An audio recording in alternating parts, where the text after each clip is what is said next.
Guru Kripa Kevalam. Namaste and welcome everyone to Satsang today. Sadguru Shri Muji Baba ki Jai.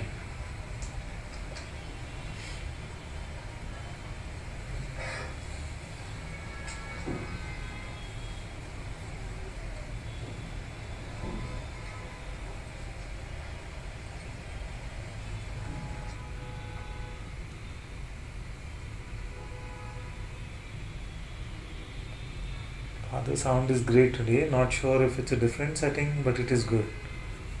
It's the same, everything is the same. Let's enjoy it while it lasts.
Questions?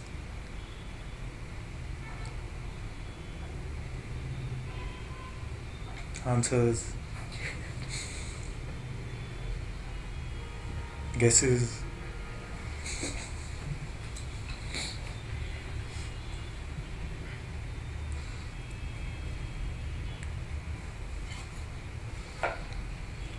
Come closer.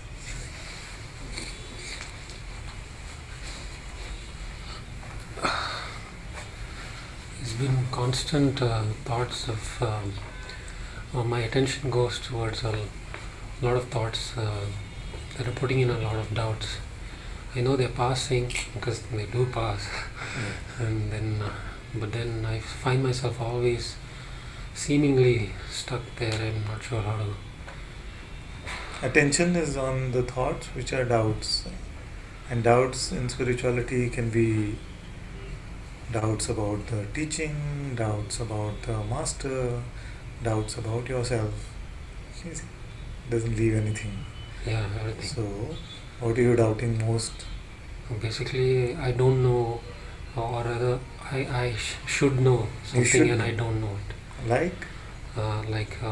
Maybe there's a next step or something that I must be feeling. I'm not feeling it, or rather, I shouldn't be paying attention. No, you didn't do that. So there's a constant barrage of these.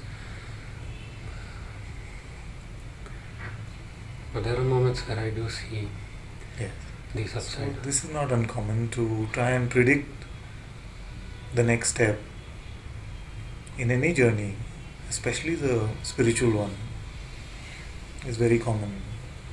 But the funny part about the spiritual one is that what step are you currently on? Seeming like it, I have to just let it go, let it be, and just notice what's there. So you have to let go of everything except let it go.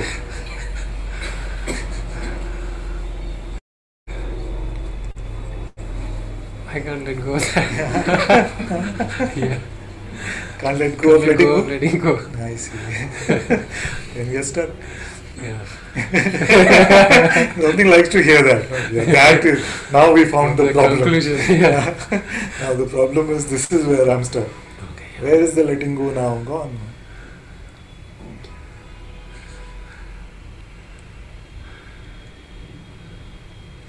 See? And this is not some wishy-washy wordplay that it's gone now. This is the best part. There's fear. It doesn't really have a basis, it does, but it plays out like that's the first reaction. Okay, yeah, this is old news. Like, I didn't know. If I didn't know, I should be afraid. I don't know. What's the condition? Yeah.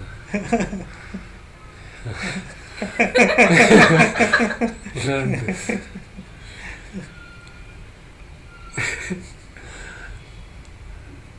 This is why I feel I have to stop speaking more and more, because even I have said the fear of the unknown, and then the mind also latches that and says, okay, now see, Ananta himself has said you will have the fear of the unknown. So then, oh, this is fear. Which one is it? Where is it? It's just, not knowing. Yeah? It doesn't seem so hairy anymore now.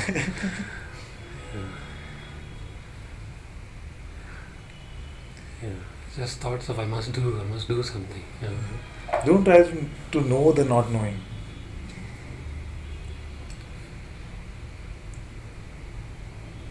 You see, for many of you, what is happening is that, okay, I'm coming to this space of openness, of dropping, you see, of just remaining empty of all of this. Now, what is happening to me? You see? So we are still waiting for a conclusion of what is to happen when we don't know, or when we let go.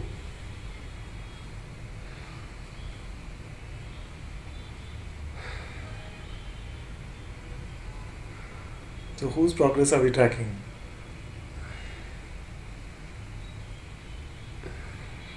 Nitin, no? Yeah.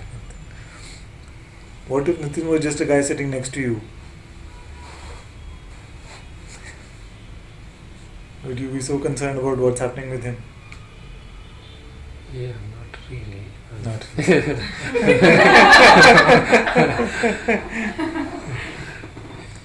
Like, did you find out you were sitting next to Chaitanya? Did you find out? So what's been happening to you? Is there fear of the unknown? No. So somehow this idea that there is a me here whose spiritual progress, especially now, is of some special relevance.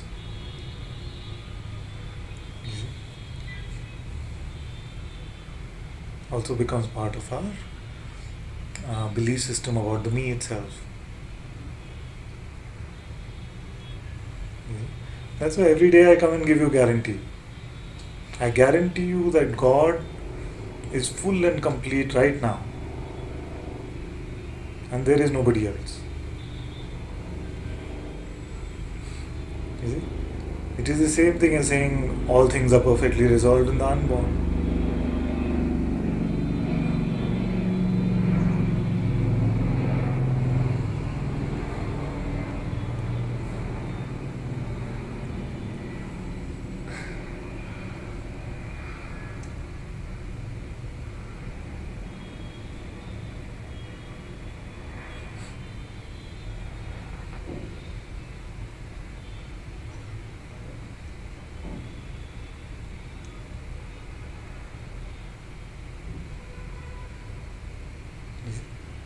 Now everything we say after that is just like saying, I don't know this, but I just want to claim it anyway. Yeah. You see? In fact, Something has to be said there. in fact, everything said is that way. All claims and denials are that way.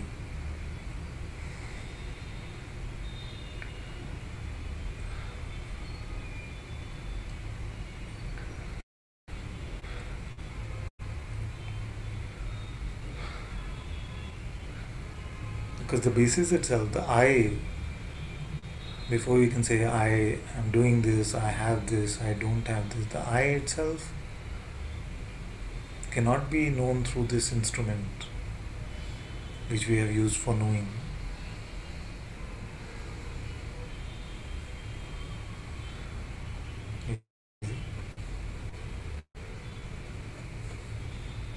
If at the end of the inquiry all you were left with was a conclusion, like a mental conceptual conclusion, then that would not be it. Yeah, it's a position. It's a position, and it's a pretty heavy position. You see? It's a pretty heavy position to carry, because many times we try to live up to that position of what we conceptually think we are now. We try to live as awareness. You see? Live as the self. Okay, live as the self and show. Who can live as the self? How would you live as the self? Very tiny. How would you live as the self?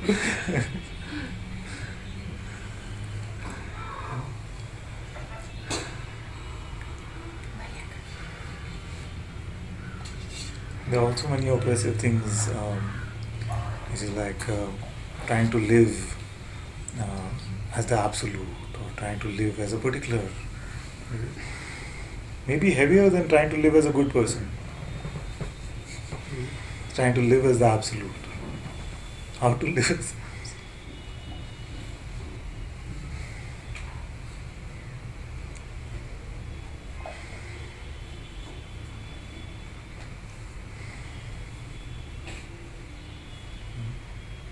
How did we get here?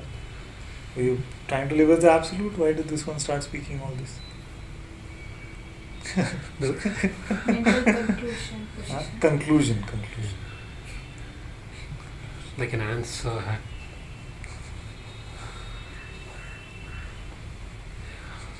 I don't even remember what we're talking about.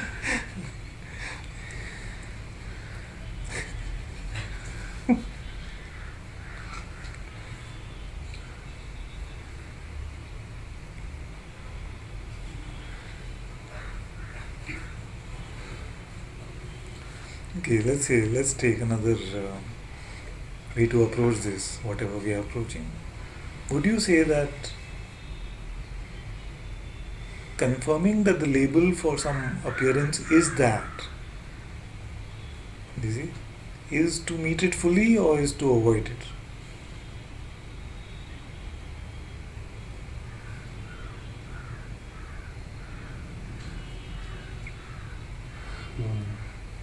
The conclusion avoids it. I mean, the way I'm. In a sense, I'm isn't it? concluding. Because when we put it in that basket, like this appearance is there. You see? You're tasting this appearance just for what it is. You see? But the minute it becomes, oh, hand, then it becomes a part of your, you see, box of categories. Then you don't need to experience it anymore, because you think that you already have a memory of it, you understand it has 5 fingers, and it's like this. You see? Then it's gone. You see? So, meeting what is, just as is,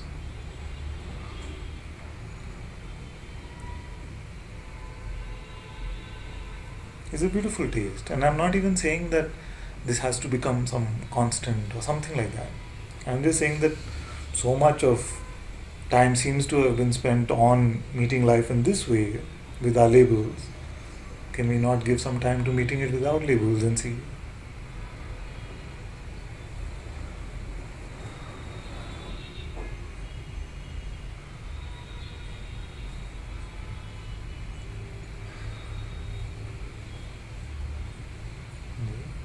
Life and the perception of life does not have distinctions as its own naturalness. You see? Distinctions come, which is also a part of life, but seems to be like a layer on top of it, which is the subtitles, the interpretive layer, the narrative layer. You see? Which is saying this is this, this is this. You see? And we believed it for so long that the minute you start to say, okay, let me just taste it for what it is, it says, but you need this, you can't do without me. It's like the subtitles themselves become, come on, keep reading me. I am important for your understanding of this movie. You see? And for a while it can feel like, I don't know where I am. I don't know what I am. I don't know who I am. You see? But this is just emptying out our ideas about what we thought was true.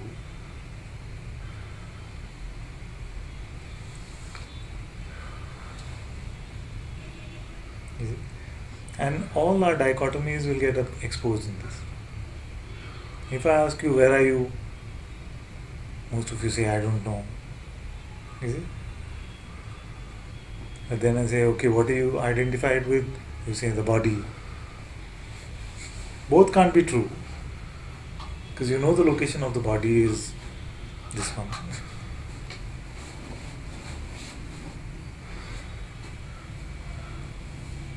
Is it? Where are you now?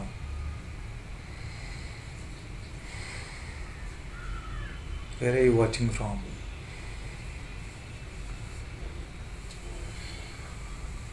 Whatever sensations are there, we can't even locate them. But what about the one who's watching?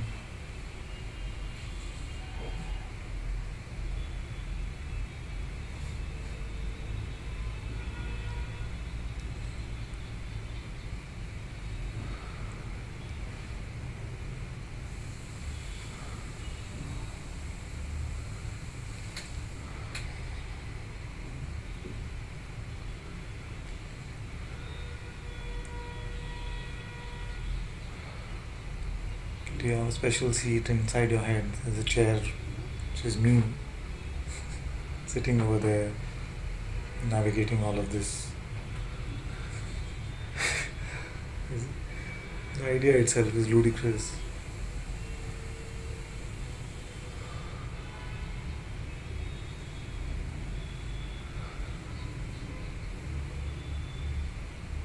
What are you?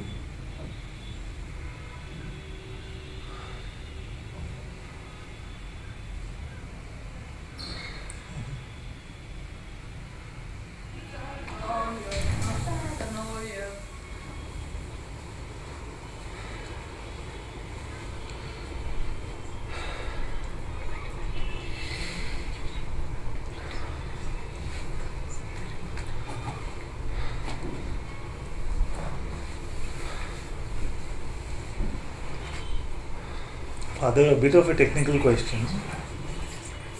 Is the world out there an extension of mind?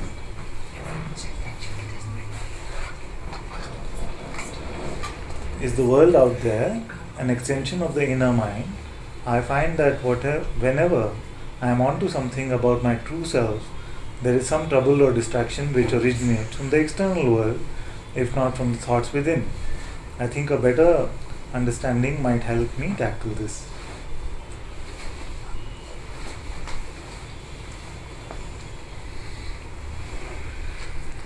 This thing is that we have given all these definitions. Inner mind, outer world. Nothing is inherently saying it is that.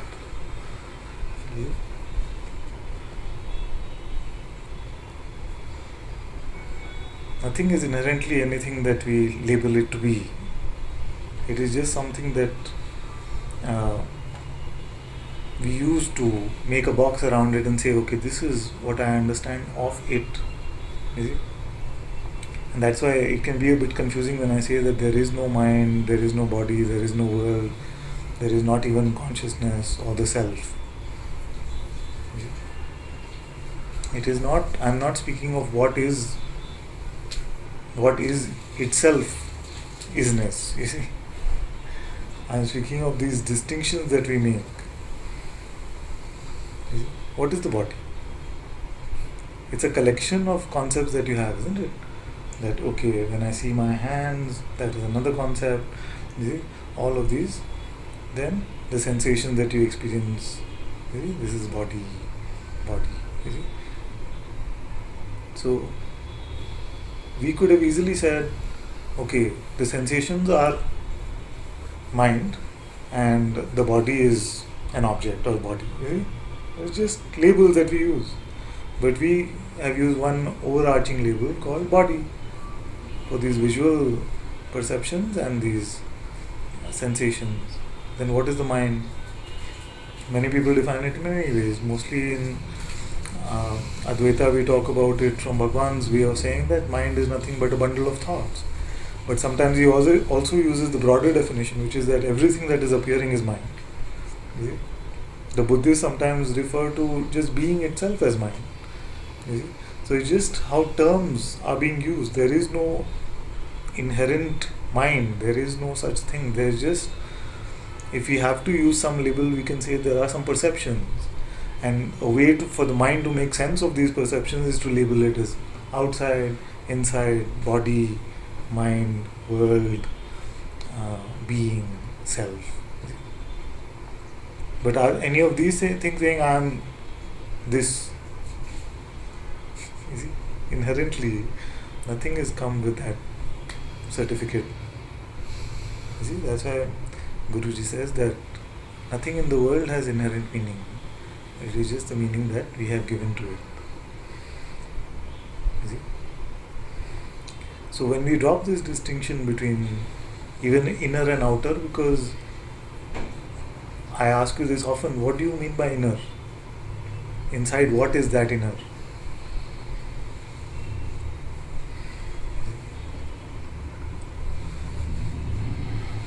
Things you could also, it's like everything could be.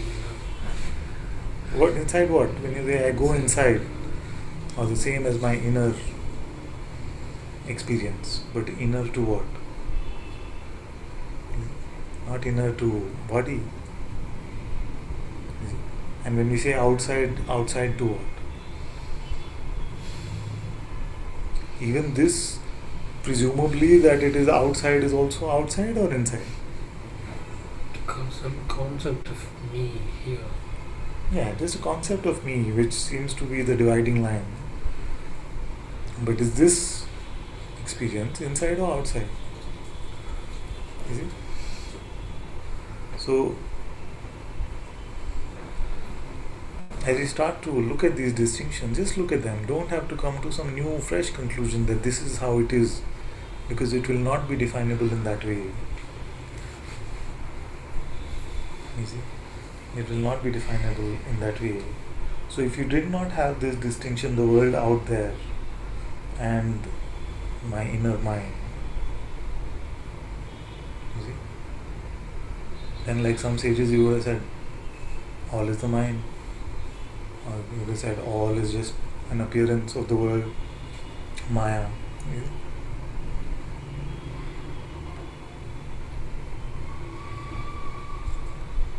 You see?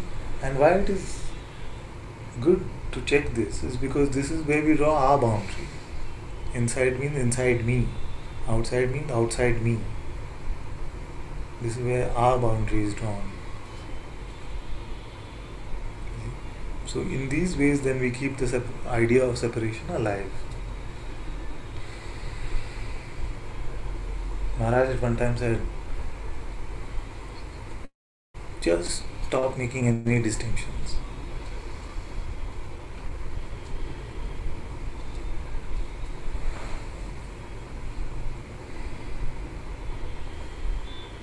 And this is enormous, you see.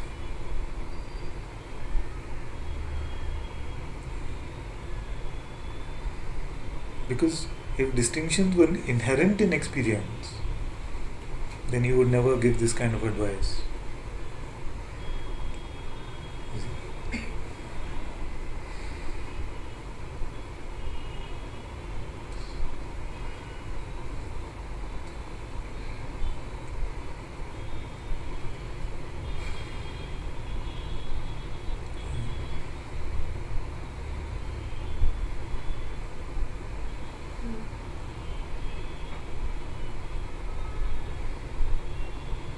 I think a better understanding might help me tackle this.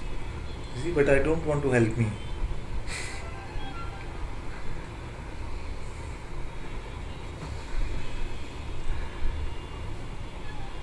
If I give you an understanding, you are absolutely right that it will help the me.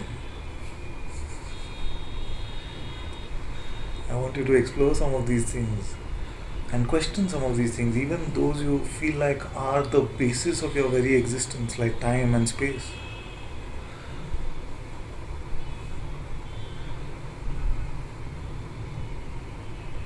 allow some of this to be revealed to you.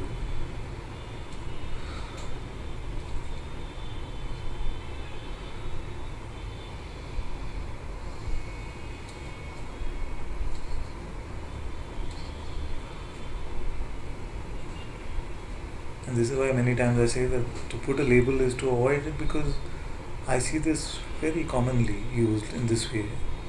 We just say time, or we just say space, or we just say inside, outside, yesterday, tomorrow. But what is it? What is the past?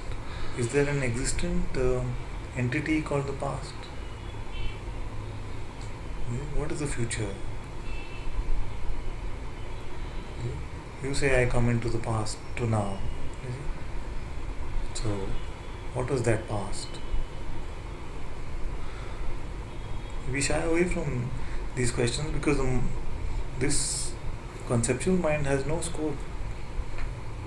It's not in the mind's range. You see?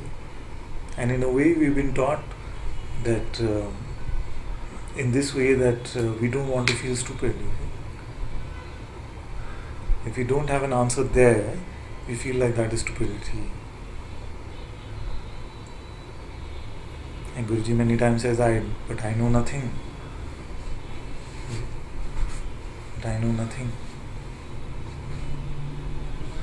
And he told me that to know things only messes it up anyway.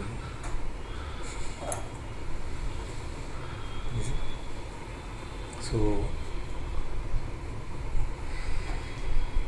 this idea that you have to have a representation of what is in a conceptual way, you have to have some intellectual grasp of what is. You see? Itself is suffering. And most of humanity is suffering in this way because they are not able to figure out what is going on.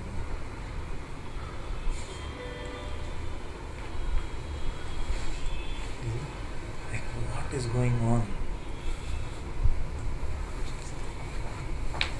So, and how does that manifest in the speaker, in the seeker identity? You want to know what percentage of enlightenment have you got? You see? And most seekers, I feel like, through most of their spiritual journey, keep feeling like they are almost on the edge. I'm just on the edge, I'm just almost there. You see? And you could be like started seeking 10 minutes ago or 50 years ago. You see?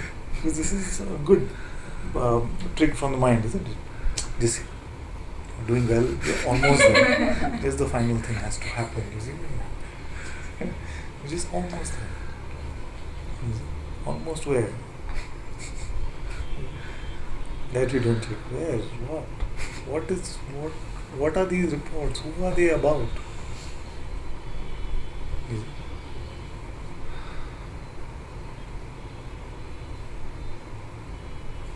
Sometimes then like some new adventures start to happen for some of you. You have some experiences which are not so common in day-to-day life, and then that can also become like another adventure to figure out what is going on. Many examples like what is going on, and nobody knows. Just like nobody knows what is going on. Nobody knows any of that.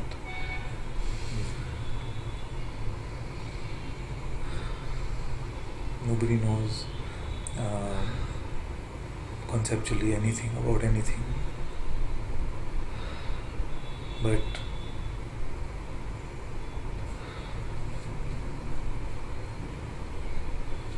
as you let go of this duality, as you let go of the opposites, the nature of what you think knowing to know something it is itself changes. The nature of what you feel, think to know something means itself changes.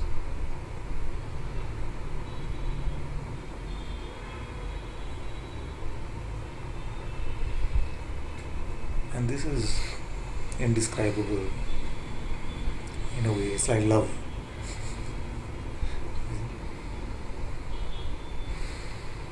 What could I tell you that you would know about this now? Nature of knowingness. Because you will start to know that. Start to try and capture that mentally and say, yes, yes, this is good. No, no, this is bad. This is what I'm after.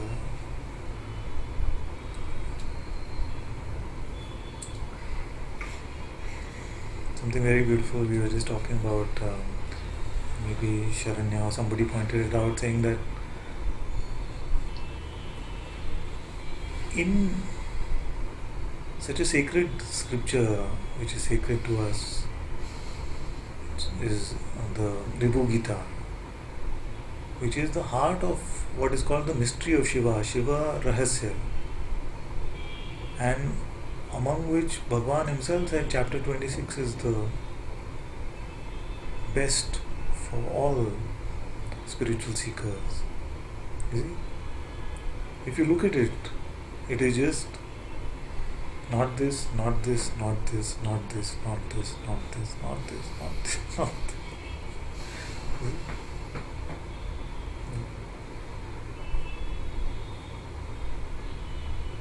It is nothing but an invitation to empty yourself.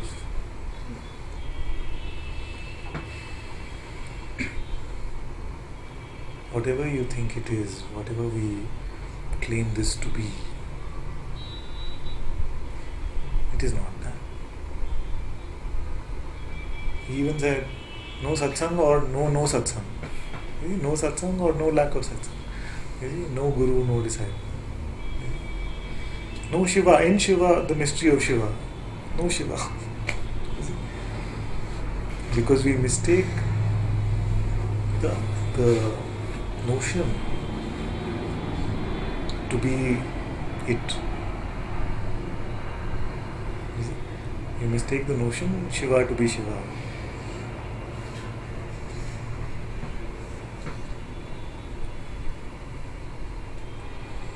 You mistake the notion absolute to be absolute.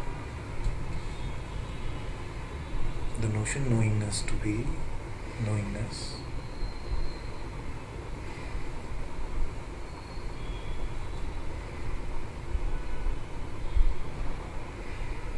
So these invitations to be done with duality, because I like very much that he says, not this, not the opposite of that also.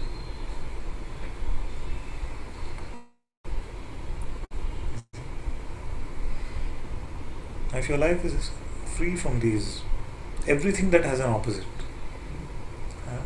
if your life was free from everything that had an opposite, what would it be like?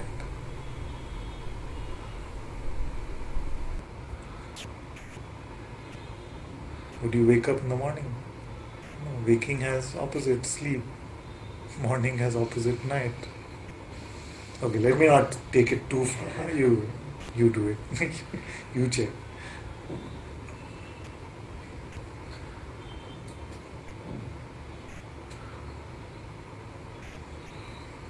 If you are not bound by your intellect for its representations,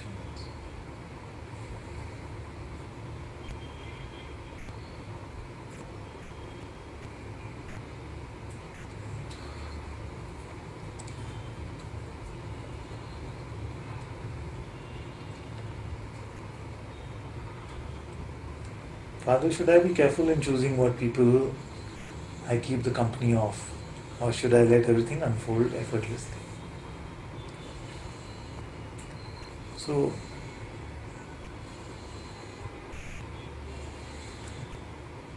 turn it off or take it? Or? Push one of the buttons. So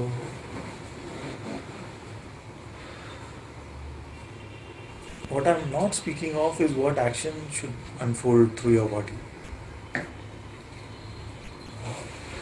Here's another question which was similar, where we were saying, should I work at it or should I Guru Kripa Kevalam it? Isn't it? Yeah, just use it. So, yeah. So, where it's a very, very good question, because it can feel like this is what we are talking about. Should I get it done or should I leave it to the master? Is it this? But surrender is not at that level. You see? Surrender means you have this attitude of letting go and not taking a position. And yet, in this world of activity, things are bound to unfold. Even sitting in bed all day is opposition. You see, I'm just going to. It can be. So this realm is a realm full of activity. As long as you are judging yourself based on activity which is happening in the body, you see, which itself is a fallacy. Let go of what those activities are, whether this way or that way. You see? Let go of this idea of doership, because you cannot find the one who would be the doer, the one that is moving these hands, speaking these words, has never been found. So let go of this false notion that you can do or cannot do, and then you will see what you might label doing and not doing happen on its own. You see? So Guru Kripa Kevalam means whatever actions or inactions have to unfold, let them be your grace, which they are anyway. So it's more of a recognition than a request.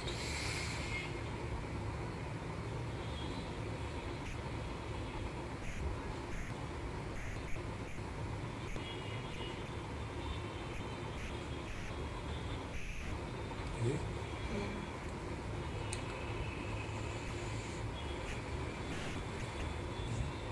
So, but if the question is different, which is, should I be careful in choosing what people I keep company of? Is it? Or should I just not be concerned about that at all? If you feel like it is a question at that level, I would say, as father, since you say father, should I be careful? I would say yes, be careful.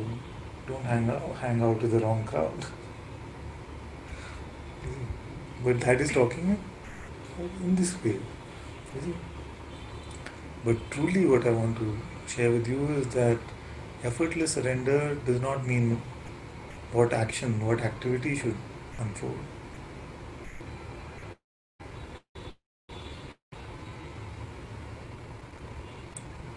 But as long as you feel like you have a choice there, you see, then it's good to check like this at times.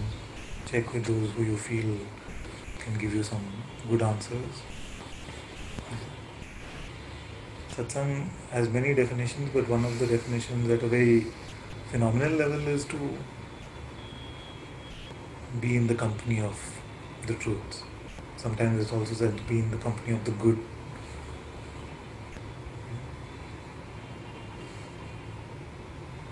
Of course, ultimately it points to being in your own presence.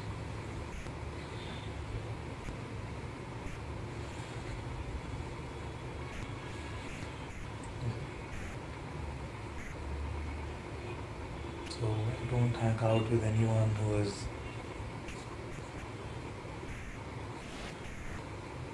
imposing some ideas on you, wanting you to become a certain way.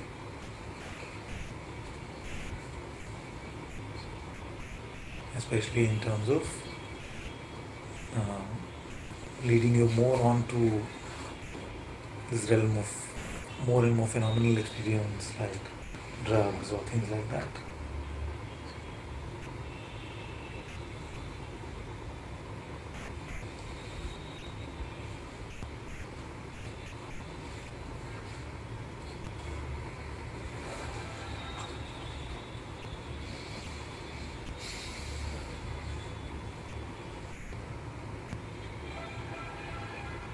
what is Ribhu expressing when he says, I am insentient? Yes. He actually, I don't know which words he was speaking of, but he often says neither being nor not being.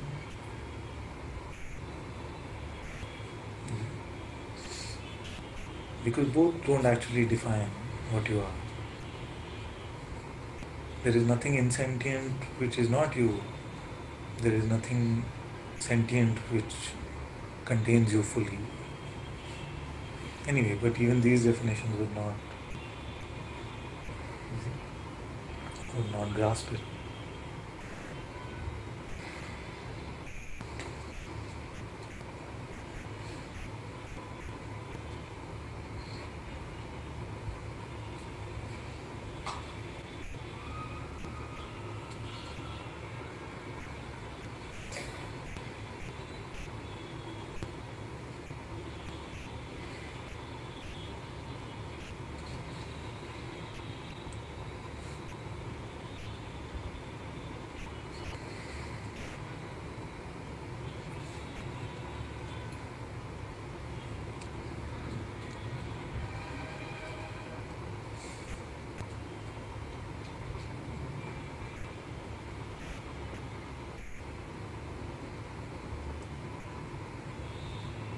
How would your life be?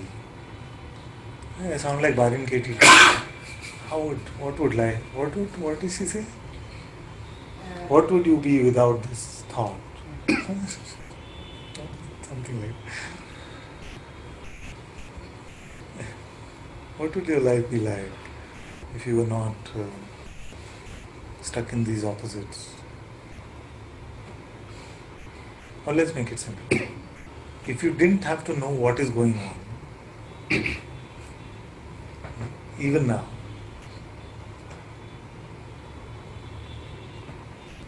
there's so much energy getting wasted even in satsang saying, am I getting this? I'm not getting this. I'm really getting this. I'm not. Is it, is it happening to me now?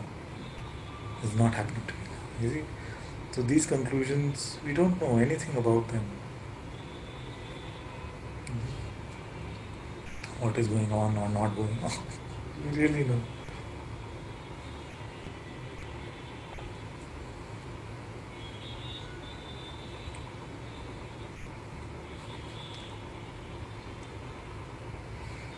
Like what is going on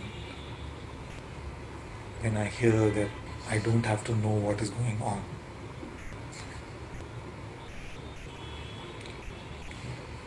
Is that pervasive? The checking. Checker guy. This is good. I like not knowing what's going on because it's so spacious.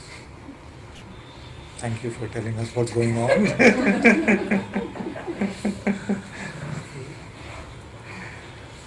But these are just the boundaries of the mind.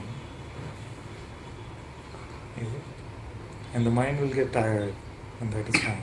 The intellect will get tired, and that is fine. And then you will see that it's such a tiny box. All your opposites. Such a tiny box. And the distance between the opposites is just a thought.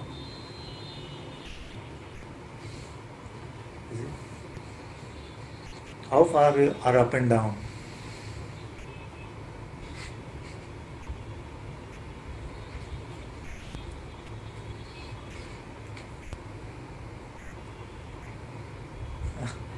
What is the distance between up and down?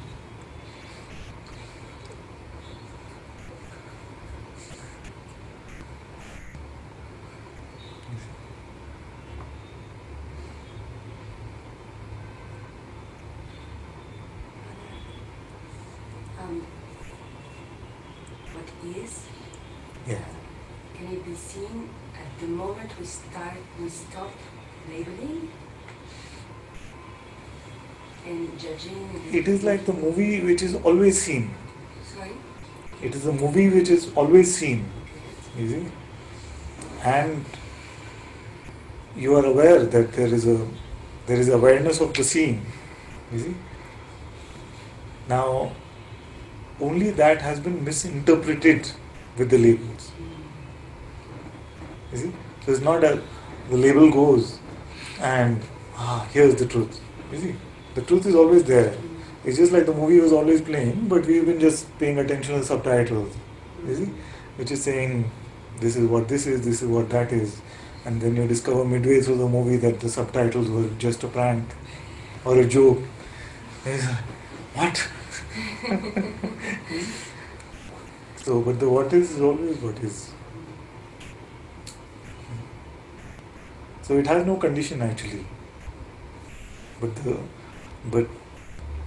the misunderstanding, the misidentification has one condition, which is the label, the thought, the notion. You see, the way Banke uses the notion of unborn and born. You see, the distance is just a notion. Okay, I have another Yes. question.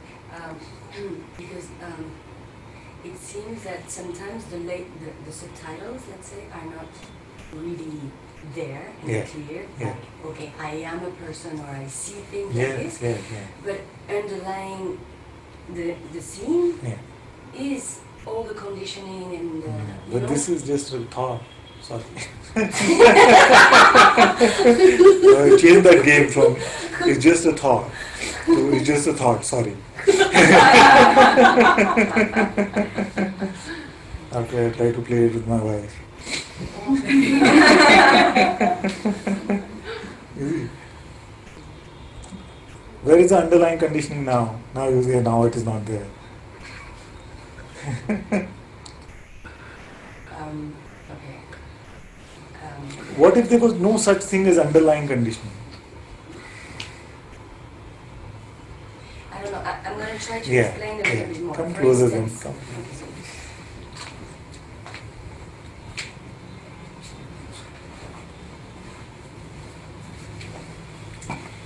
So, for instance, if I speak to Ira, when I speak to her, I feel that, okay, I'm not talking to a stranger, okay? Yeah. And I underlying, even if I, not at every second, I tell myself, okay, I'm speaking to my roommate. This is something underlying, the conversation, for instance. What is underlying? That she is my roommate. Yes. How does it underlie? Speak to her. Hello. Hello, roommate. That is not underlying. That was. What are we doing for lunch? Something like that. Yeah.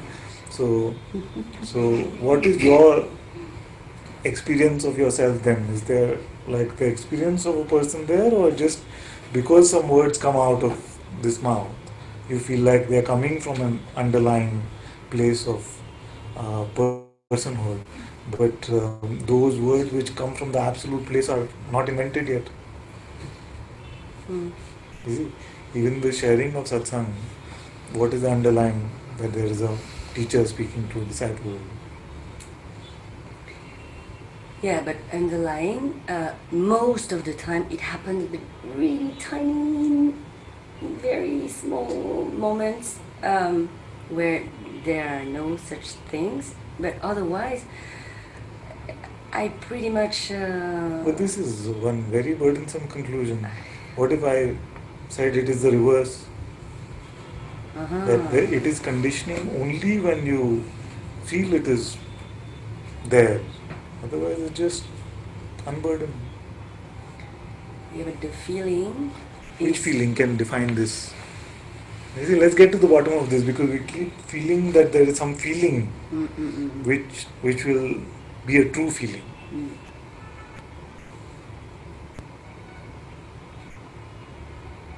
Which feeling can represent the self?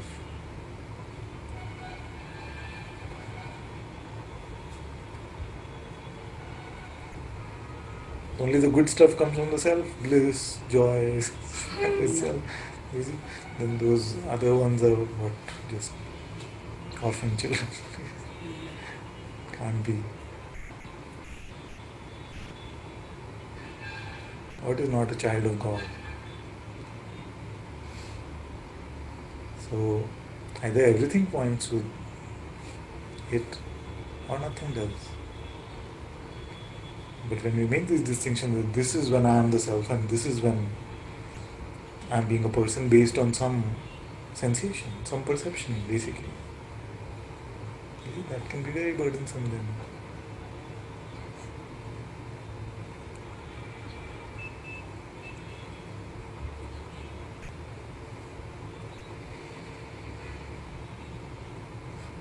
I have this pointing from you. Keep your forehead relaxed. Yeah, that one you can keep.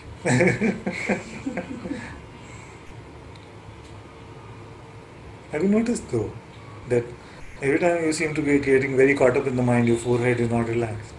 Yeah, totally. Yes.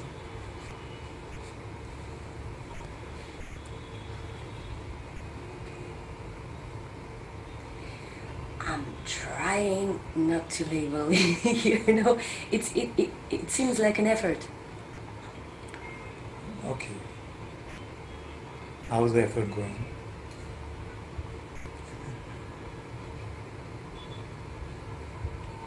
Instantly, like, you're amazing, you know, instantly, clack, analyzing, conclusion. You know? I like you're doing so well, like that, or? Yeah, sometimes, of course. Yeah. I'm doing so well.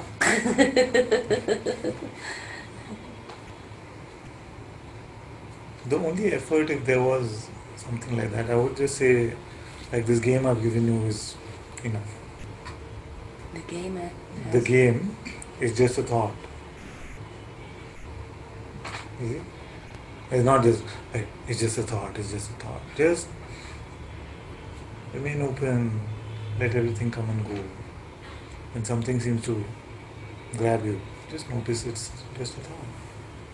And you don't have to say it or make a thing about it. You see, just your noticing is enough. Yeah, everything can come and go. Everything. But, yeah, even thoughts, especially thoughts, should come and go. Can come and go. Do come and go.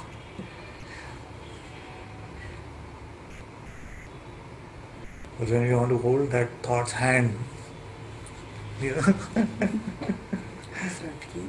yes, huh? Serve tea. Serve it tea. Yeah, exactly.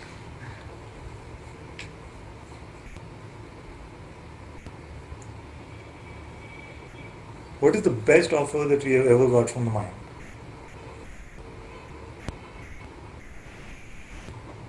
Huh?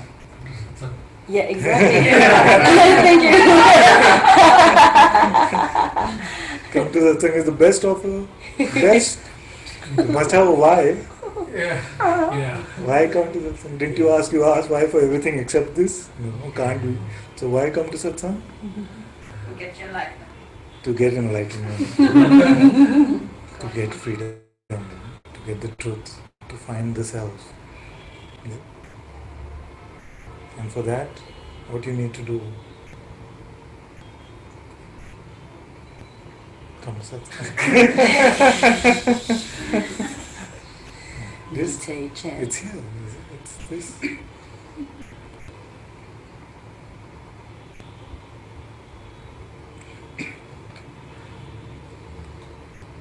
Not just in the content of this, not just in the witnessing of this.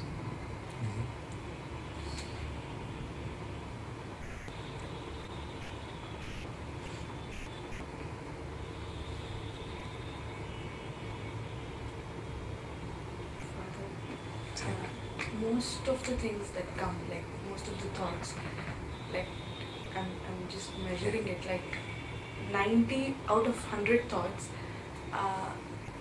like just come and go. I mean, I don't pay attention to it. Good. But 90 out of 100, Yes. okay. But there are these like 10 thoughts. Like example, if I have a headache, how can it be a thought? Like I have a headache. You see, like that is so much. Yes. What I'm saying is it's just a thought. It is a thought or no? It is a thought. Yes. But But like the 10 of them really, like, you know, attack you. yeah. I know that attacking is also a thought. Yes. But it seems like you're being So if it is like a painting, to call it a painting is no trouble. If it is a song, to call it a song is no trouble. But how come something takes it as an attack when something is pointed out that a thought is just a thought? Or it is a thought. It might take offense to the term just, like it's just a painting. So, but it's enough to say it's a thought. Is it more than a thought? I have a headache. Is a thought. But it's like, it is there. I mean, like, it is a kind of like physical suffering or something. Yes, yes. This, Some sort of I know. experience. You're saying that there is pain sensation Yeah. being experienced. But I have a headache. This body has. You're not trying to get to the best version, is it? But you will try to change it around like this. This body has an headache. Then you say, are you certain about that? Maybe it's a phantom limb type thing, rubber glove type thing. You see? Is it a dream body? Is it a waking state body? So as you keep playing with the versions of whatever you could use to represent what perception is happening, you will find that no version actually works. So I'm not saying to become strange in day-to-day life. Don't tell people I have a headache, give me a crocin. I'm not talking about that. But I'm just saying that even this version, which is a notion, if you are open at that time, not when you have a headache, you can check and say, what is it? Can I find the one who has the headache? Do I really know what a head is or what a headache is? I know, it may be too much for some, so it's fine. So which part of that do you know? You know I?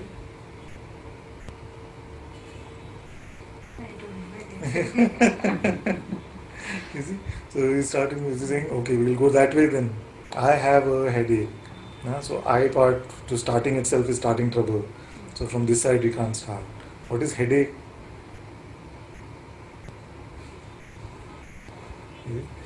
You looked at various sensations and we said, presumably it comes from here, presumably it is there.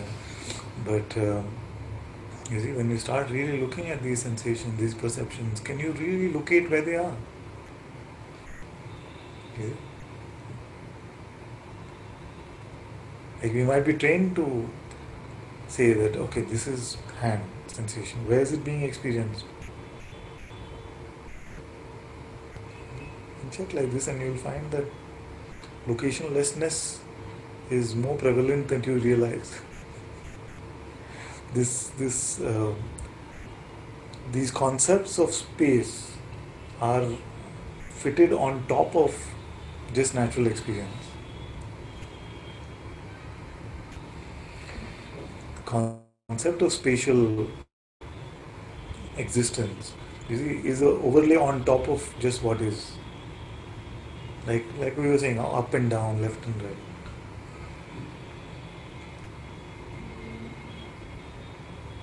And you say, the mind will say, of course, but up is up.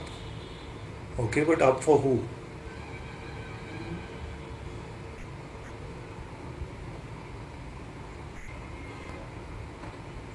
I know I have to insist so much on this up and down thing.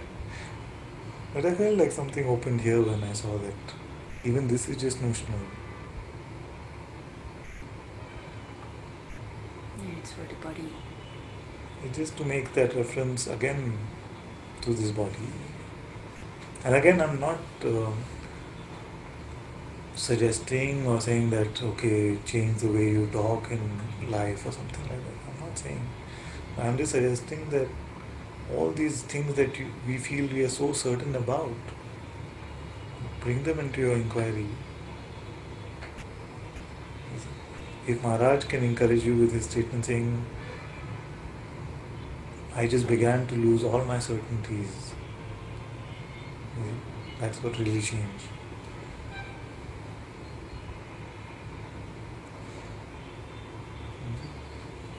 These certainties that we think are in stone, this is the way it is. Is not definable in any it is.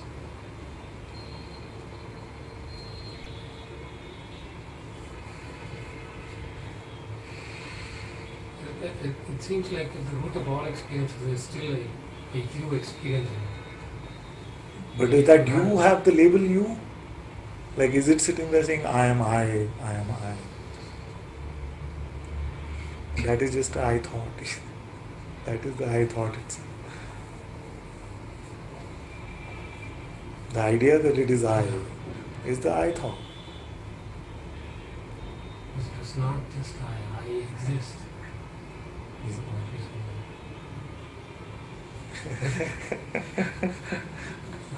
It's okay, it's good.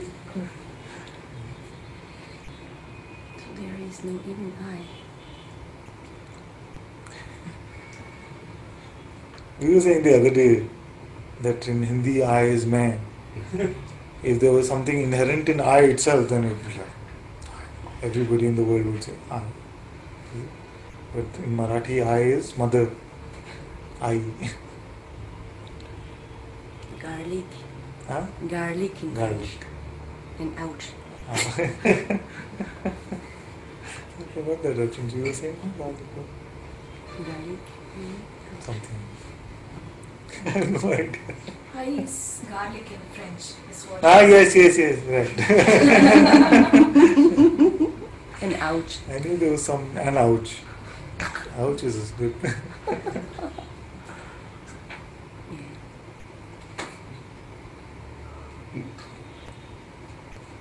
You guys are comfortable? He's not looking very comfortable. In the better place. Chairs? That one is not so comfortable. And no cushion. Unless you lie down on it. Unless you lie down.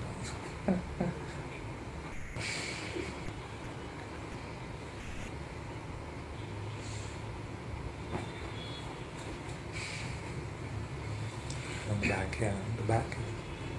Look at how much padding.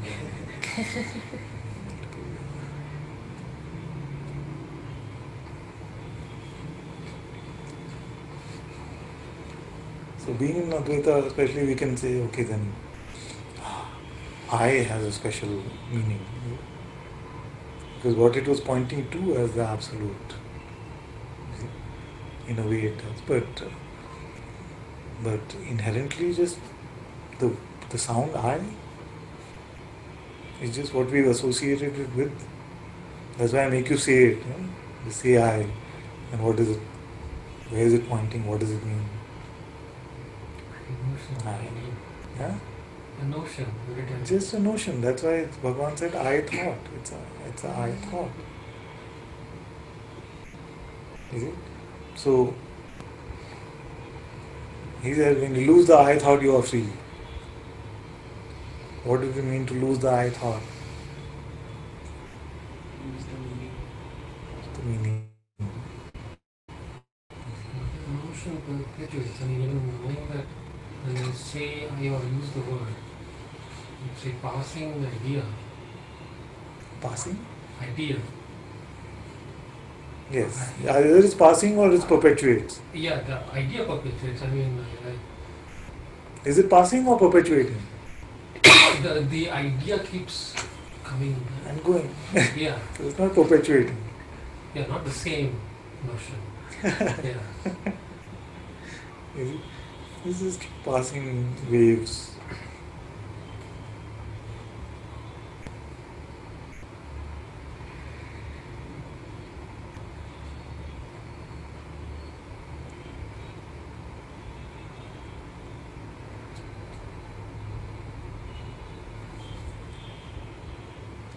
So like she was saying that there are these 10 thoughts.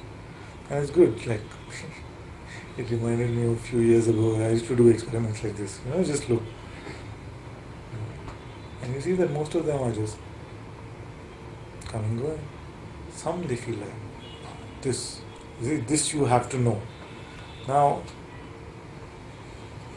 is it a prerequisite to an experience? Is it? It isn't. Because if there is a sensation which is being experienced, it is being experienced without the label of it, isn't it? Like, do you need to know it is a mountain to see a mountain?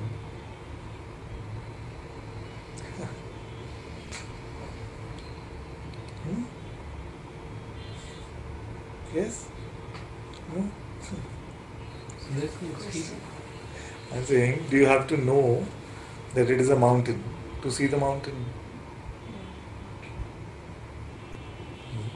So we feel that our conclusions are what this whole world is reliant on, or this apparent world is reliant on, but it is independent of them.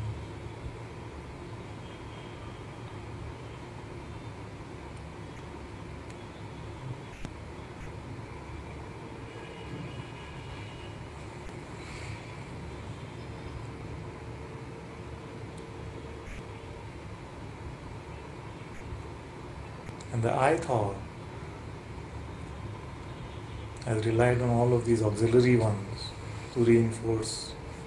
It's not that it's an actual entity or something that is doing all of this. This is just the way consciousness is playing. Consciousness is just playing in that way by making this limited I seem central to all of this.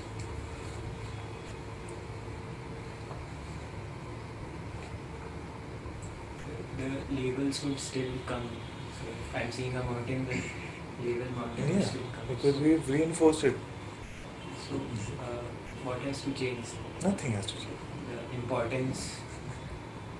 Just that if you are noticing, okay, label is coming, then you're not, in your noticing is enough. What other tools do we have?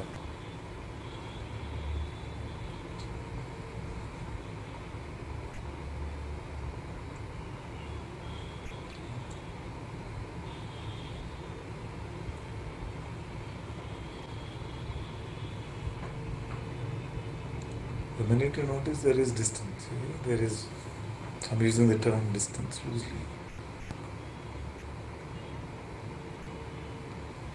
The labels become loose. Huh? The labels become loose. Become Loose. loose, exactly.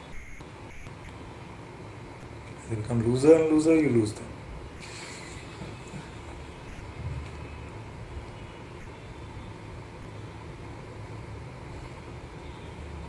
Still a little effort. I don't think it's bad, but to Yeah. just to be like to recognize. Okay, it's a label. It's still Yeah. like a little effort. I don't know what I wanted to say something more.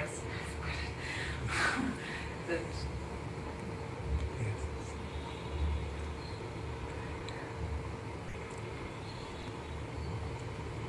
What if no distinction between effort and non-effort?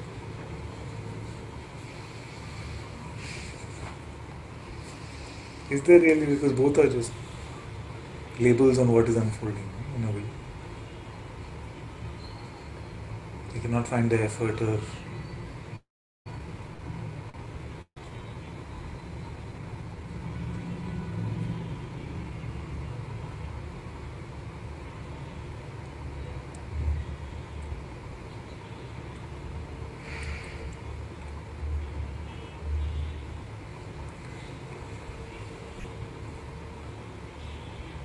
enough.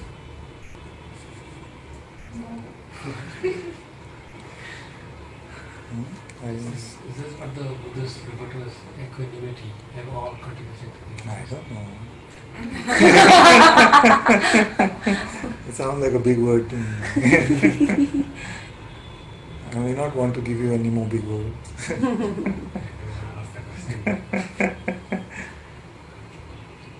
Equanimity. Say in French style. Equanimity. Aha. That one you can keep. Equanimity. See? Equanimity. Shouldn't even try. It's the same, you just put A at the A. end. At the end of the word. But Equanimity. A is not so refined. It's more ha.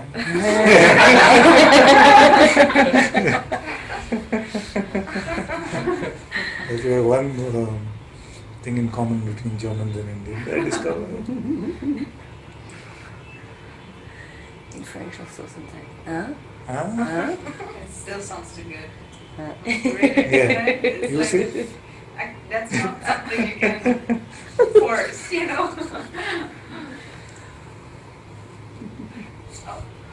expose something. Yeah. Because it's ridiculous. I see it, and it's like some things were just said, they touched me, and blah blah blah, and then there was some kind of opening, and then here's this arrogancy sitting like, oh yeah, this little opening, now I have like rest maybe a little bit, so I just want to expose that, because it can't be that, and it's there. So. But it's not the opposite of that. Oh yeah, but there's some, so I've seen it for myself, but I feel like by exposing it, it's just, I don't know. She said very fast, so let me see if I got that. So she said that there were some things which touched her, and then she felt some opening came because of that. But she doesn't want to get attached to any experience, you see, because she has noticed that in the past there can be some arrogance about these Now things. I feel it like some kind of, oh, that's good. Yeah. Right? I'm like, oh my gosh. This voice, no. Okay.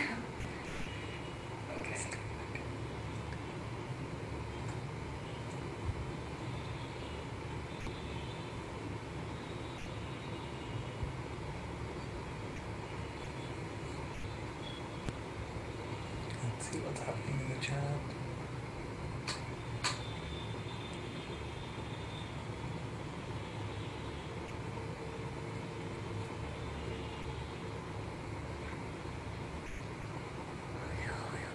Okay, Cal is coming up. But before that, I'll just look at Akash's question. Is everything from mind a deduction? Deduction. How you use the term deduction? Inference? Is deduction always inference? Yeah. Or deduction is a special inference like this? No. This is happening. We can say simply everything from the mind Therefore- is just a thought. Usually it is these conclusions, inferences.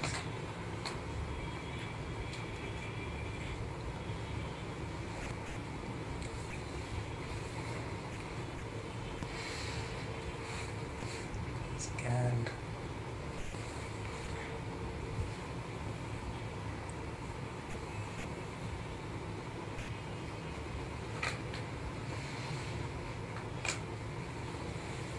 Here he is. Unmute. Okay. Okay, my love, I'm going to mute. As you know, that's how it works best. If I can find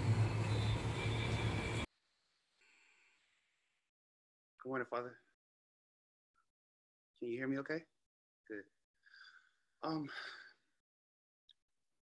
find myself waiting. You can hear me okay? I find myself waiting, and I know that I probably shouldn't, and I try not to, but I still find myself waiting on something to happen. I try the best I can to follow your instruction, to put any interpretation or follow a thought. I struggle with that a lot. That's that. And I have a question that I want to ask you, but it's such an open question. And I don't know if it's identity behind it, but the question is, why are you in my life? You know, I sit and I think sometimes, like, I'm truly blessed to have discovered Muji and discovered the teachings and the pointings, and to have a personal relationship with you. What else could I want? And to have you personally point to me, I feel like that should be enough to have what I probably shouldn't be even desiring. But I don't know. I don't know if I'm trying to make a story out of something. I don't know. But that's that. I don't know what else to say, because I'll just probably go around and around. So I'm on mute.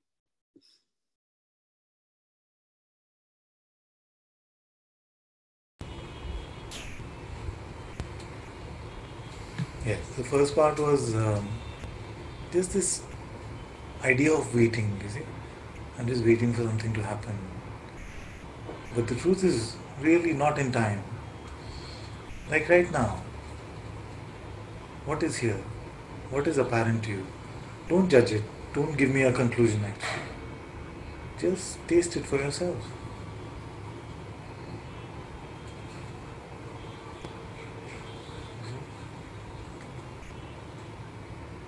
maybe speaking emotionally for a minute, I would say that if all of humanity could just have a few moments of this unjudged moment, you see, every day, every week, maybe every month, you see, it'd be enough. In fact, this seems to be the theme most times when we speak. Saying, give yourself this gift. You see, give yourself this gift of leaving one moment unjudged.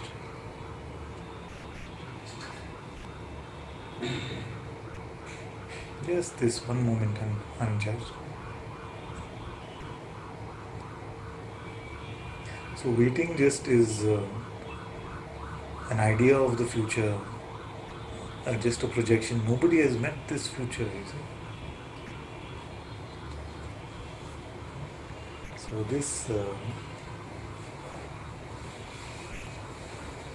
these kind of notions, they're just in a way postponing, in a way um,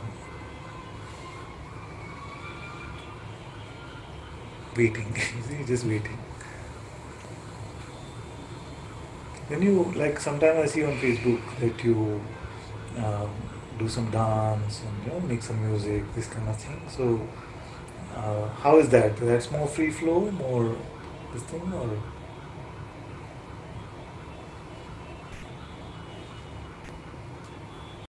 And it honestly, in some of that is still some ego, some kind of looking for acceptance and approval and stuff in that. Sometimes the whole dance and community scene, there's some freedom in that. It's some love in that because that was something that was self-taught from me, and it's something in that. But along with that, it's some ego in it. It's some a whole lot of dark stuff with that whole world. That's a whole nother. I'm sorry, the sangha. I don't want to confuse the sangha, but that's a whole nother thing. Funny that you bring that up. But um, music is different though. The dance is different, but the music is different. The music I feel is different, but I wonder if there's a story behind that as well. One of the things that I went through and the expression that I have when I do tell stories and my mantras and stuff like that, is there a reason behind it? Then I put you into the equation. Then I'd be like, is that a story? And then I just be like, don't interpret nothing. It just, I'd be confused, Father. Just confused. And I just sit on your lap. I tell myself that, and I just visualize it and just wait. That's when that waiting feeling comes, like I'm still waiting on something. But I see all. I see all as phony. I see all as just nothing completely. And then I wait.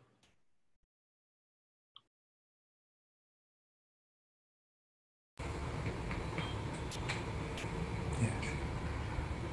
Actually, I know that around anything we can build these structures of concepts, and even around music or dance, these things can be there. But I was asking more in terms of just in that moment to moment, like in the middle of the, I don't know, you kids, we used to have this breakdowns and stuff like that. So you go from that sort of moment to moment. You're not really thinking or waiting. It could be if you start to take it too seriously or something like that. Then you want to make sure that every hand movement is perfect or something, and whether I'm getting approval for it or not. This kind of thing.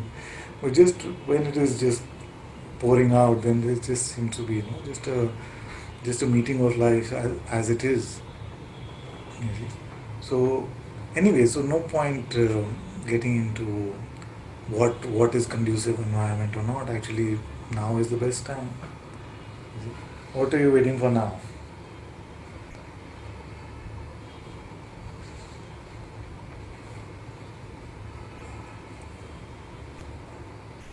I guess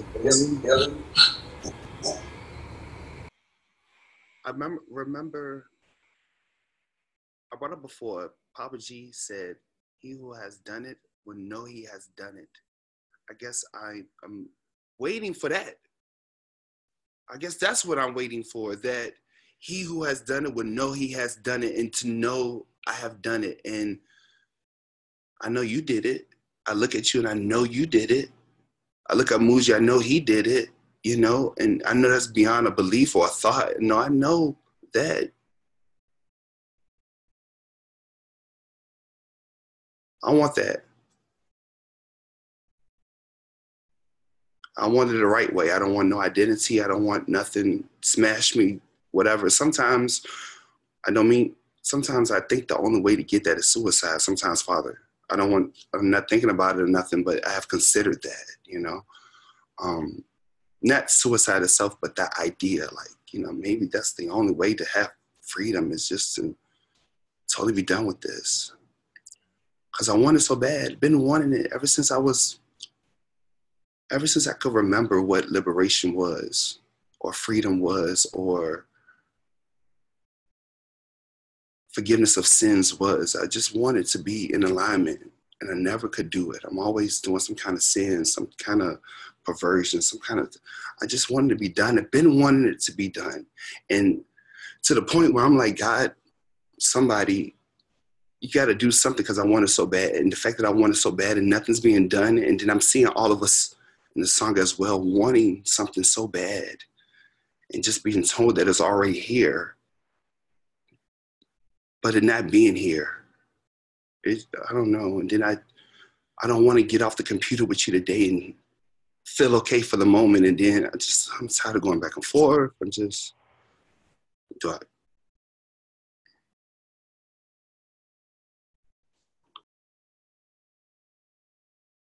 then I don't want to actually have this in front of the song. I don't know what else to do. So.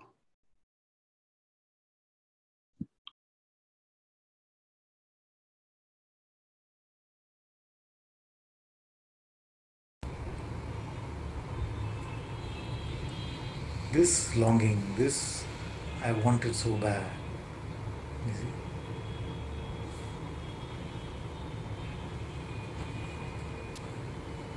I've experienced it. I've experienced it here. Sometimes full of frustration, the same way, anger even, you know, at the masters, and I never actually had the courage to shout at any of the masters, but I certainly felt like it at times. You see, I certainly felt like it at times, and I know that it mostly happened. This anger, this frustration, this really I want it. Why am I not getting it? Coming the most with Maharaj. In the Sargadasa Maharaj, just feeling like, why does he make it sound so simple? Like he's saying that, but just to hear, but it's just here. You see, this kind of thing that you just are. But I couldn't even find this I am, and it is so frustrating. You see. So I don't want to say that it's a bad thing, that this longing is detrimental or anything like that. You see.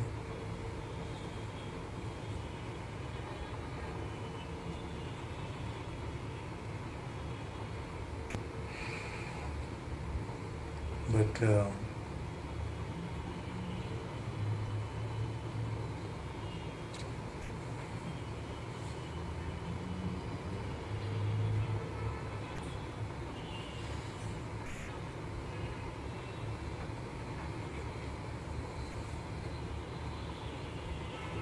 that's why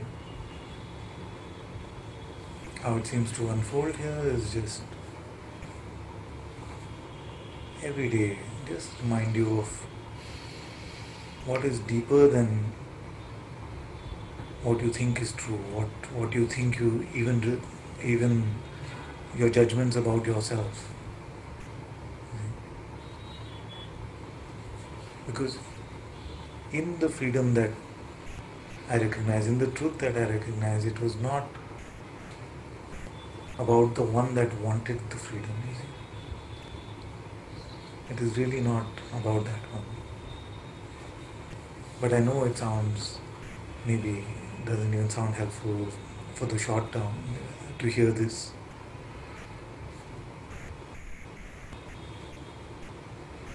So if this one is burning through this, You see, the one who wants, not just this, but the one who can want anything, is burning right now. It is auspicious, but if that one is looking for a statement or a guarantee or something like that, saying that, okay, this, and this, or now after you hear what I say, you will get it. You see, it is not that. It doesn't work like that. You see. So, uh, how to have what Bhagwan had, how to have what Papaji, Guruji had. There is no template, there is no way to define. And to recognize that, to accept that, you can't really say. You can't say whether or when or how or with who. None of these you can really say.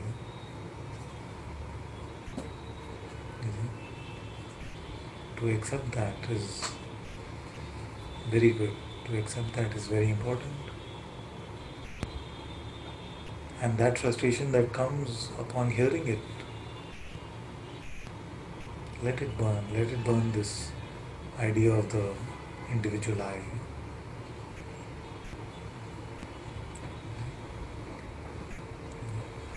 So it is not a good answer. I don't have like a good answer.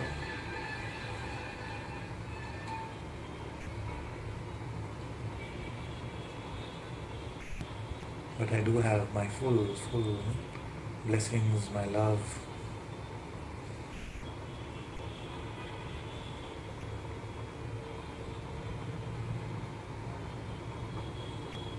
And the daily reminding, the daily reminding of what you are.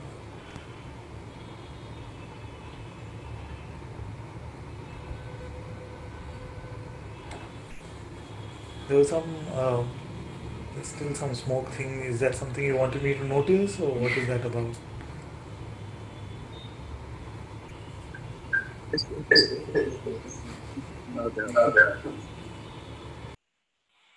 It's incense to keep the smell down for the smoke, so it won't disturb my neighbors. Sorry, I didn't. I knew it was in the screen, but I didn't know if it was disturbing you because I can't see. Oh, sorry. Is it better now? No, I was saying it was very nice. It gave a very beautiful. It didn't necessarily go with the content of the report.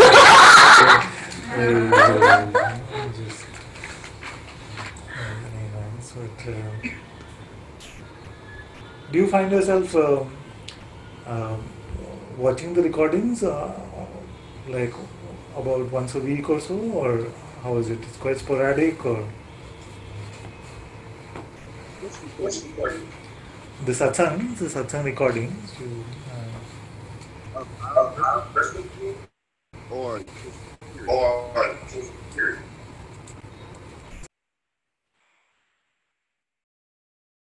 of our satsang record? No, no. Of every day? Yes. Oh, very much so. Yeah. Although I don't be here live sometimes, I do catch it in the evenings when I can. The hours here in America is kind of funny, but I know it's totally worth it to be here. But yeah, I do. To answer your question, yes. But sometimes I don't, because sometimes I feel, sometimes depending on kind of what mind frame I'm in, I can find it depressing, because I see us.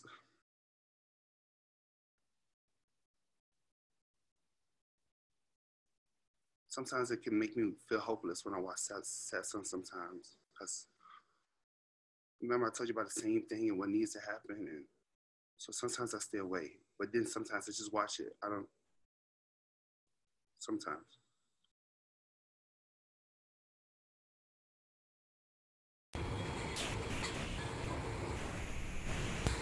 It's good because in a way it is the only medicine, only antidote I have, you see. But I know that sometimes it can feel a bit like nihilistic in the way that, okay, what he's saying is, what is the point of all of this? You see, it's pointless.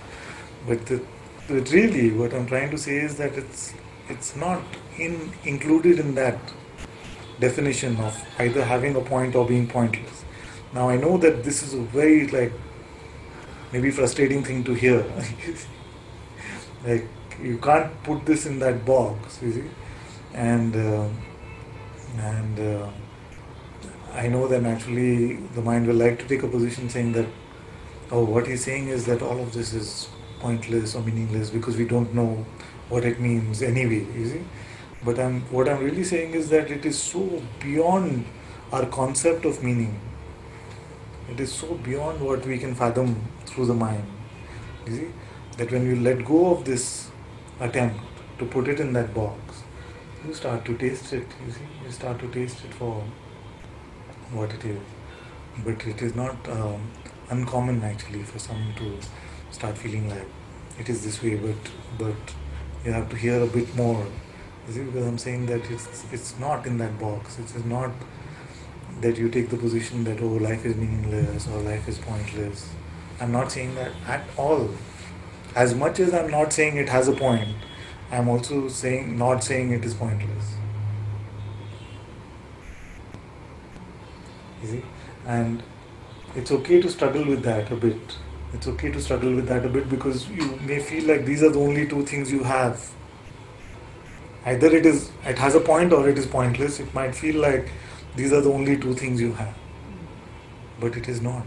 These are just very tiny boxes that you make for yourself, and then we live as if we inhabit this tiny cage, you see. So I'm trying to break you out of this cage in this way, because I've seen that any which way you put it, you can make a position out of that. Whatever you might hear in satsang, you can take a position about that and say, now I have to be this way or that way. You see?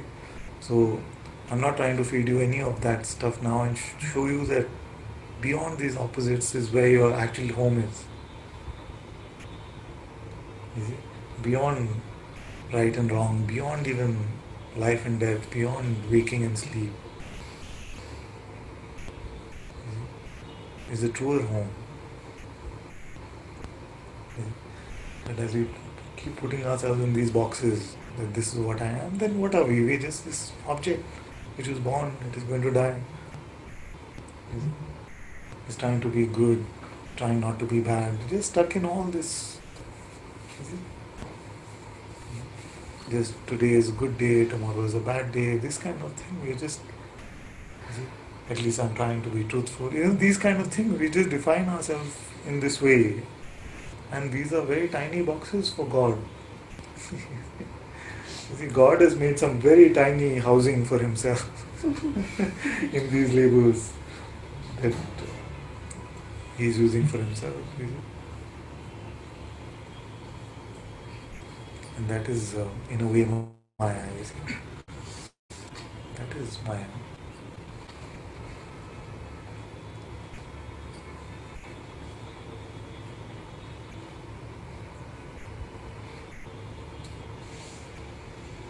So, frustration is alright. Get frustrated till you run out of moves.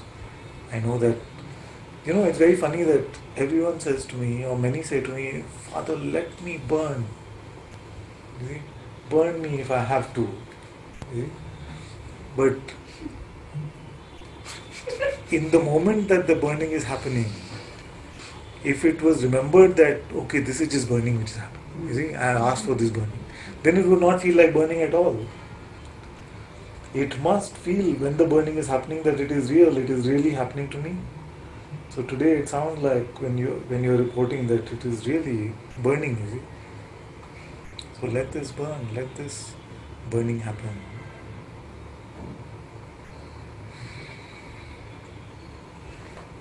Because only our ideas about ourselves burn, only this egoic notion about ourselves burn.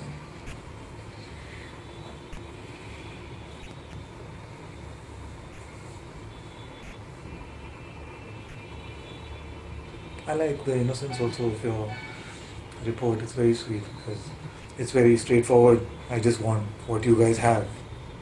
You see, it's very direct. I like it, not beating around the bush. Just that. I want what you have. Say like we can.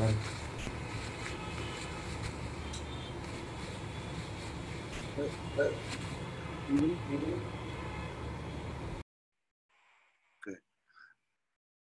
Even the burning itself, isn't that illusory? Is see that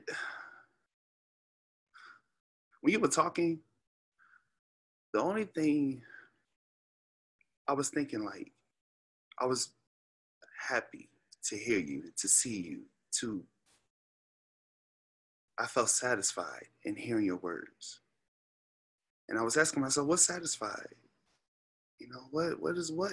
What needs to be burned? You know, this is what I'm there. I'm there, like,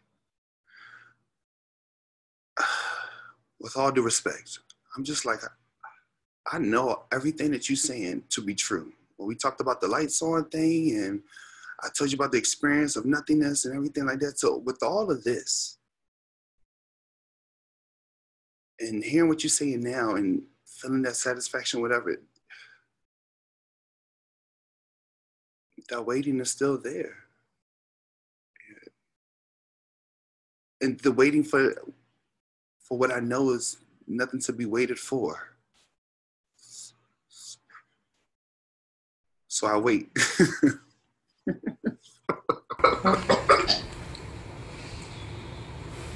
I got in trouble a bit on Saturday when I said to my wife that it's just a thought, you see. So if I can get in trouble with my wife, I can risk getting in trouble with you also a little bit. You see? Because this is just a condition you are placing on yourself that I'm just waiting, you see. It's also just a thought. Like when you see the waiting is still there, where is it? And I know the mind will say, yes, but I know that. There's like a waiting, but I know there is no waiting kind of thing. But actually, there's just, we can play this. It's just a thought game for a bit. It's a nice one. You see? It's just, you see? And it's not an enjoyable one necessarily. I was about to say. Yeah, exactly. Exactly. It's just. Because especially thoughts like this, which we feel like are so valid, you know, Ananta, hear me, I'm just like waiting, you see? And then there was some like fire along with that report also, so then you can feel like, oh, but this is not just a thought, you see? It is a valid representation of my reality. But as you look, and even as you are looking now, you will see that it is not. You see? It is not a valid representation of you in any way right now, or at any point of time. You see, of course you can sway your allegiance to it. You can say, of course I am. You see, you can claim that. You see, but you'll never be able to convince me that there is such a one actually who's waiting. So then it is just notional. That is what I mean by just a thought.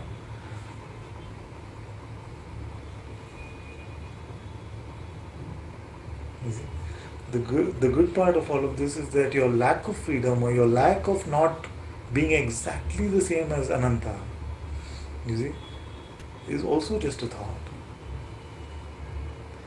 And you might say that it is apparent when I look at you, see, that there is a difference, but I want to say it is apparent when I look at you that there is no difference.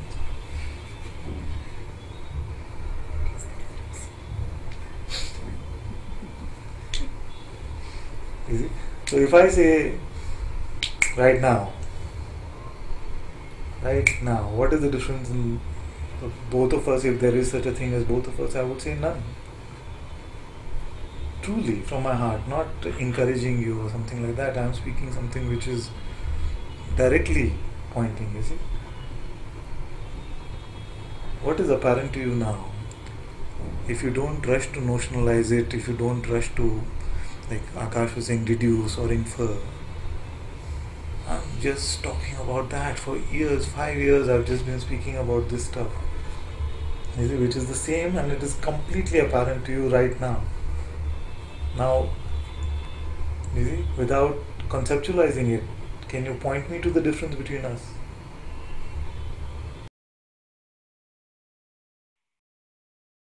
Of course not.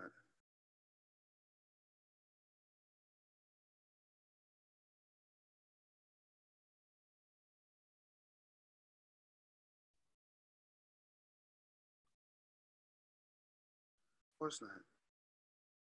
What could I say? Of course not. Whenever you point to the now, what can anyone ever say? Yeah. And this is either this what you just said is used both as a beautiful statement of the truth and also sometimes as a complaint. You see, so I don't know which way you're saying it. Because also as a complaint in the sense you're saying it now, Father, it is fine. But when I leave Satsang and I meet my other work colleagues or friends, then it's then it seems very different or something like that.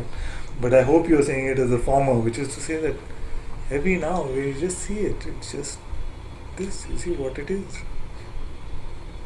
There is no duality here, no distinction, no difference. You see?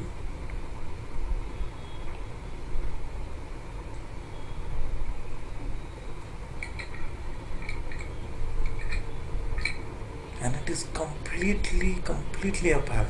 Completely apparent to you, not to your mind, to you.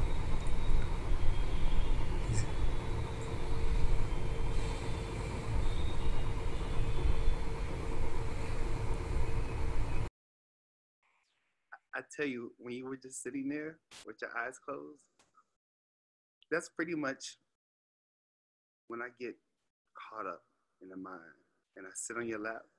I actually visualize you like sitting like that, and I shrink down and jump in your lap and just sit.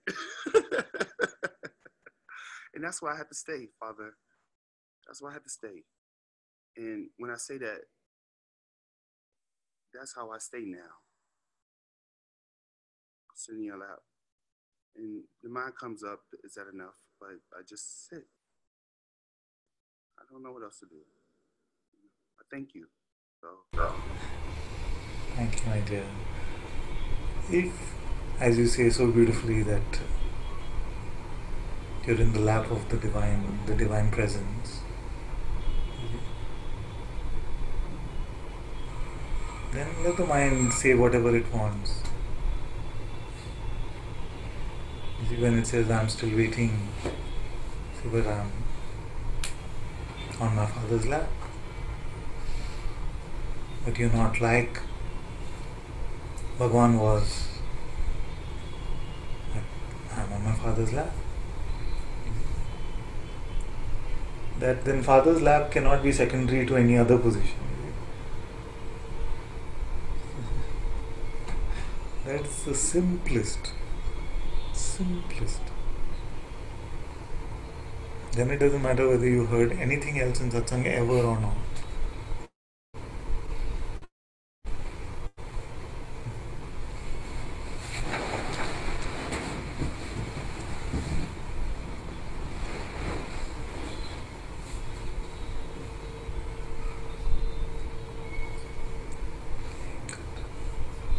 Okay, very good, my dear.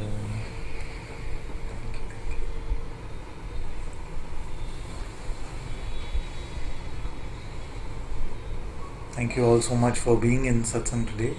Sadhguru Shri Moji Baba ki Jai. Sadhguru Shri Ananta Ji ki Jai.